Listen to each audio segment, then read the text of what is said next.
오늘은 신앙과 역사의식을 먼저 함께 나누고자 합니다. 5월은 5.16과 5.18 등 우리나라 현대사의 역사적 사건들이 많은 달입니다. 신앙인은 역사를 어떻게 보아야 하는가, 또 하나님의 말씀인 성경의 역사의식은 어떤 것인가 하는 것을 좀 보겠습니다. 신앙과 역사의식. 인간의 역사는 땅에서 일어납니다. 땅은 왜곡과 문제를 낳습니다. 창세기 3장 17절에 보면 너 때문에 땅이 저주를 받을 것이다 하고 원죄를 지은 아담 때문에 모든 피조세계가 저주를 받을 것을 분명하게 알려주고 있습니다. 그래서 역사에는 개인이 되었든 국가가 되었든 나쁜 일이 섞여 있습니다. 그러나 신앙인은 하늘에 계신 분이 땅의 일에 개입하는 것을 깨닫게 됩니다. 하나님의 임재를 경험한다는 말이죠. 그래서 땅에서 살면서도 하늘에 속한 일, 곧 기적을 종종 경험합니다.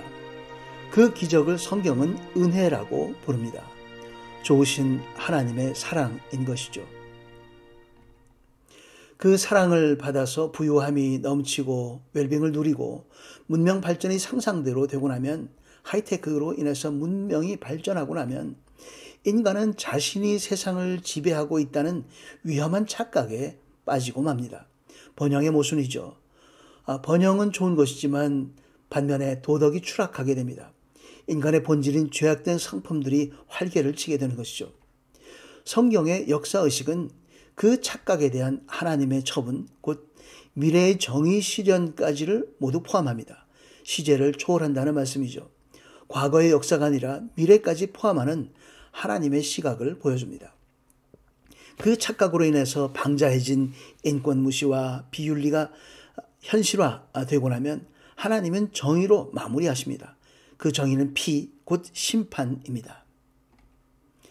오늘 함께 나눌 이사야 63장은 그 미래에 있을 피의 심판으로 시작해서 이스라엘 백성의 정체성, 곧 과거 구원받기 전 고난받던 모습과 구원받은 다음에 번영을 누린 모습, 그리고 성령을 거스린 배교까지 기억하면서 현재 버려진 것 같은 그런 모습, 그 통곡할 현실을 하나님께 아뢰며 엎드려 기도하는 자세를 가다듬기 시작합니다. 좋아요와 또 구독을 눌러주시면 준비하는 사람에게는 큰 힘이 됩니다. 제 연락처입니다. 질문 있으시면 연락해 주시면 감사하겠습니다. 최호승리 채널의 최승구 목사입니다. 오늘 말씀입니다. 에돔에서 오시는 이분은 누구신가? 주홍빛 옷을 입고 보스라에서 오시는 이분은 누구신가? 광채로 옷을 입고 그 큰 힘으로 터벅터벅 걸어오시는 이분은 누구신가? 나는 정의를 말하며 구원할 만한 힘을 가진 자다. 오늘 63장의 제일 첫 번째 말씀이죠. 이사야투 16번째 시간, 위기에서 기도하기입니다. 먼저 에돔이라는 이 단어가 나오는데요. 자, 에돔은 누구인가? 어떤 나라인가?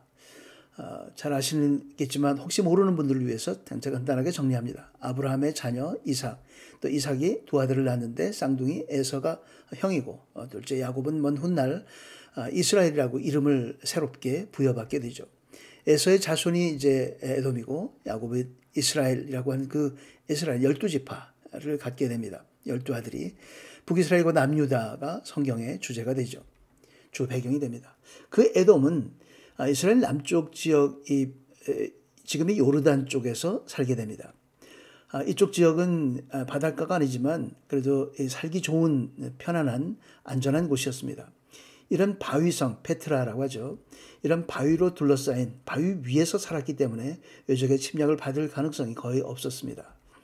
에서는 야곱과 재회한 다음에 가족들과 함께 세일산으로 이주합니다. 창세기 36장에 나옵니다. 거기서 후손 에돔인들은 큰 민족을 이루죠. 거기서 지혜자도 배출됩니다. 욥기 2장에 보면 대만 사람 엘리바스, 그 대만은 바로 이 에돔 족속이었죠. 출애굽 때 모세가 에돔 땅을 통과하려고 했는데 그때 거부합니다.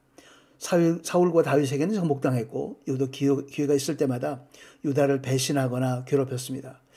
성경에 참 여러 군데서 계속 반복되어 나타납니다. 그러나 가장 큰 문제가 생겼는데 그것은 바로 바벨론이 유다를 공격할 때 잔인한 침략에 앞장서고 도망하는 유다 백성을 붙잡아서 넘겨주는 그런 일까지 했습니다. 그 모든 것이 오바댜서에 기록되는데 오바댜서는 그렇게 해서 이 에돔의 멸망을 예언합니다. 마치 6.25 때 남남 갈등을 연상하게 합니다. 몰랐었더라면 좋았을 텐데 형제된 이 족속이 이 죽창으로 대량 학살을 했던 그 모습들을 연상하게 합니다. 에돔을 향한 피해 심판은 미래의 일입니다. 그러면 이스라엘은 누구인가? 그 정체성을 다시 확인하게 되죠. 이 정체성은 구원받은 백성이다 하는 것이죠. 언제 구원받았나? 고난 중에 구원받았다. 이 9절에 보면 그들 모두가 고난을 받을 때 그분도 친히 고난을 받으셨다 하고 고난받으면서 구원한 스토리가 이제 나옵니다. 잠시 후에 다시 보겠습니다. 어떻게 구원받았나? 출애굽의 기적적인 사건들로 인해서 구원받았다. 그래서 은혜라 그러죠. 그래서 어떻게 되었나? 그 이후에도 계속 그 은혜와 사랑을 누렸다는 거죠. 이렇게 사랑을 누렸습니다. 그러나 그들이 반역하고 하나님의 거룩한 마음을 슬프게 했다. 하나님의 마음을, 그 사랑을 깼습니다. 그래서 그분은 그들의 원수가 되셔서 친히 그들과 싸우셨습니다. 양이 목자를 떠나면 고생길이 훤하듯이 인간이 하나님의 은혜와 사랑의 바깥에 있게 되면 성령이 주시는 쉼을 버리는 일이 됩니다. 이스라엘 백성은 구원받아 하나님의 자녀된 자기 정체성을 다시 한번 기억하게 됩니다. 기도란 구원의 은혜, 그 사랑을 기억하는 일입니다. 기도는 기억하기입니다. 우리가 기도를 할 때 우리가 누군지, 하나님과 어떤 관계가 있는지를 다시 한번 기억하는 시간이 되기를 바랍니다. 구원받은 모습을 회복시켜달라고, 현재 비참함을 불쌍히 여겨달라고, 다시 사랑해달라고 하나님께 요구하는 겁니다. 기도는 그렇게 요구하기입니다. 요구하는 것입니다. 그래서 기도합니다. 본문에 계속 기도가 이어지는데요. 주의 열정과 강한 힘은 어디에 있습니까? 주의 열망하는 그 마음과 그 긍휼, 그 위로는 어디에 있습니까? 아버지라고 다시 부르면서 우리의 속량자라고 부릅니다. 이 속량자에 대해서는 다시 한번 보겠습니다. 우리는 지금 현재 헤매고 있습니다. 윤리적으로나 영적으로 헤매고 있고 믿을 것 나밖에 없다고 그렇게 생각하게 됩니다. 강팍해져 갑니다. 하나님 개입하여 주옵소서 하고 기도하는 것이죠. 이젠 마치 하나님의 자녀가 아닌 것처럼 버려졌습니다. 그렇게 되어버렸습니다. 하고 고백하는 이 바로 기도의 내용들입니다. 이 속량자가 무엇인가 잠깐 함께 보겠습니다. 속량자가 성경에 리딤이라고 해서 리디머라고 나오는데요. 내가 쭉 뻗은 팔과 큰 심판으로 너희를 구원해 줄 것이다 하고 출애굽 6장 이스라엘 백성들이 여전히 이집트에서 노예 생활을 할 때 그때 하나님께서 약속하신 말씀입니다. 너희를 구원해 줄 것이다. 속량해 줄 것이다. 하는 말씀을 합니다. 그들 모두가 고난을 받을 때 그분도 친히 고난을 받으셨다. 바로 함께 아픔과 슬픔을 느끼셨다. 그 말이죠. 천사를 보내 구하시지 않고 그분이 친히 그들을 구해주셨다. 지금 9절 말씀을 함께 나누고 있습니다. 구원의 의무를 친히 맡으시고 직접 구원하셨다. 그들을 사랑하시고 가엾게 여기셔서 불쌍히 여기셔서 그들을 구하신 것이다. 친족으로서의 감정과 부담을 가지셨다. 바로 이 친족으로서의 감정과 부담, 이건 룻기에 보아스가 가졌던 그 친족으로서의 구원하는 그 모습이죠. 그래서 바로 리딤입니다. 긴 세월 동안 언제나 그들을 높이 드시고 안아주셨다. 오랫동안 인내하셨다. 이 모든 것이 바로 예수 그리스도의 모습입니다. 이 땅에 내려오셔서 우리와 함께 아픔과 슬픔을 느끼시고 구원의 의무를 친히 맡으시고 직접 구원하신 예수 그리스도. 바로 친족과 같은 가족 같은 그런 감정과 부담을 가지시면서 오랫동안 인내하신 하나님의 인내로 죄 가운데 있는 우리를 구원하신 예수 그리스도가 바로 리디머, 속량자이십니다. 기도는 이 63장에 계속 이어집니다. 그 64장에도 계속 이어집니다. 하나님께서 응답하십니다. 약속과 함께 응답합니다. 결코 우리를 버리지 않으십니다. 살 길이 있고 희망이 있다는 말씀을 계속해서 우리에게 알려줍니다.